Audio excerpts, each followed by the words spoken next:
What if I told you there's a European truck that's turning heads at American truck stops?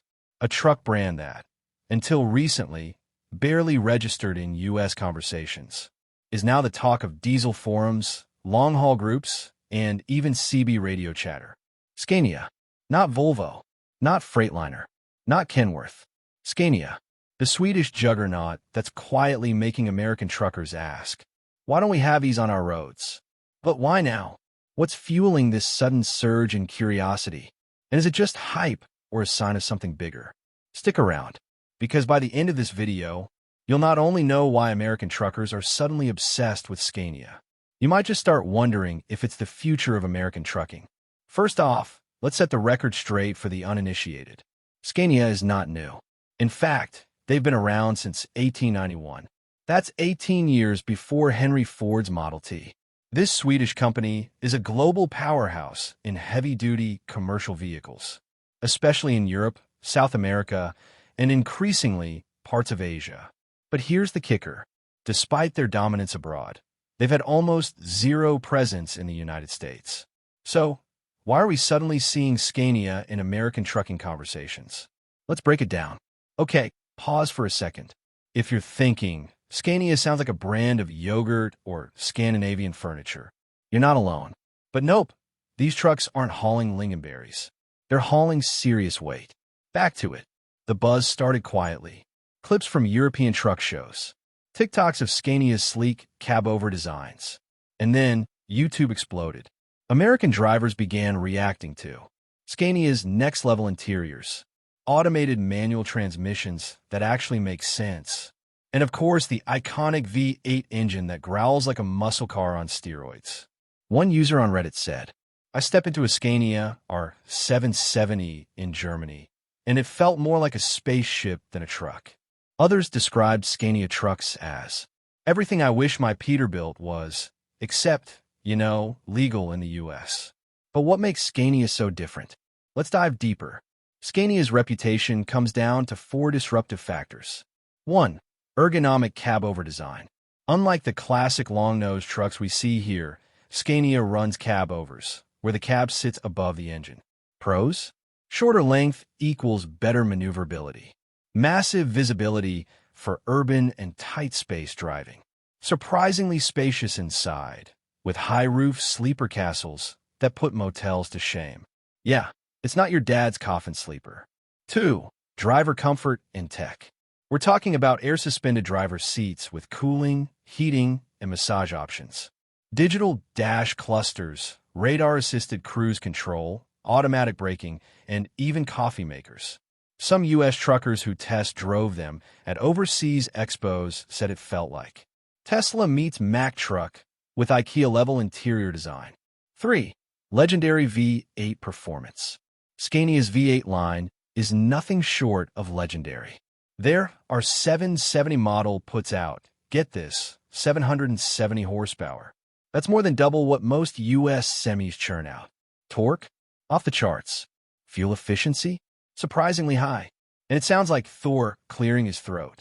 4. Efficiency plus modularity. Scania isn't just powerful. It's smart. Modular engineering means simpler repairs, less downtime, and better uptime tracking. Many American truckers are tired of complicated emissions systems and reliability issues. Scania seems to offer another way. So, if these trucks are so good, why aren't they on our highways right now? Well, here's where it gets interesting. Scania pulled out of the North American market in the 1980s. The reason? Regulatory red tape, different market needs, and entrenched American truck culture. Long-nose trucks dominate the U.S. for good reason. They're easier to cool in hot climates, preferred for long-haul routes. And hey, a Peterbilt 379 just looks badass. Let's face it, some American truckers would rather drive blindfolded than sit above their engine like a European. But something is shifting. What if I told you Scania might be planning a return? And not just in showrooms, but on electric terms? Stick with me, because the next chapter could rewrite American trucking as we know it.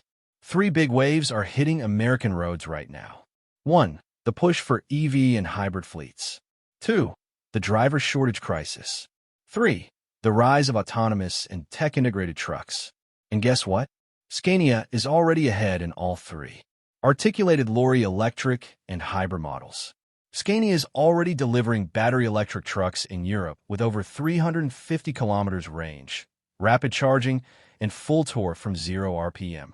They've got hybrids for regional deliveries, diesel-electric combos, and infrastructure partnerships with charging networks. Man-airplane driver experience as retention strategy. Scania treats the driver like a pilot.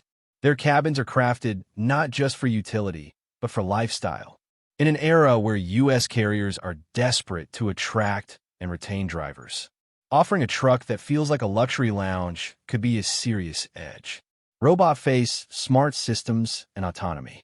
Scania is part of the Traton Group, along with MAN, Navistar, and VW Truck and Bus.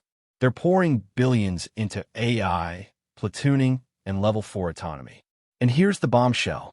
Insiders say Scania is in talks with North American fleets to pilot limited electric models in the U.S. by 2026.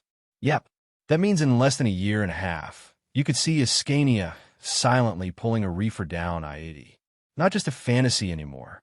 A very real, very loud message to the U.S. market. Adapt or get left behind. So, why are American truckers talking about Scania? Because it represents everything the U.S. industry is wrestling with. Comfort versus durability. Power versus efficiency. Heritage versus innovation. Diesel versus electric. And yeah, even pride versus progress. Scania isn't just a truck, it's a conversation starter.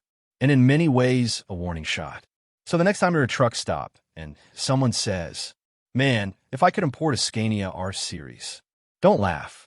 That may just be your next competitor or your next dream rig. What do you think? Would you drive a Scania if it were road legal here? Are American rigs falling behind or just built different? Let me know in the comments. And if you found this eye-opening, smash that like button like a Jake brake on a downhill grade. And subscribe for more deep dives into the future of trucking. This is your channel name. Stay sharp, stay rolling, stay ahead.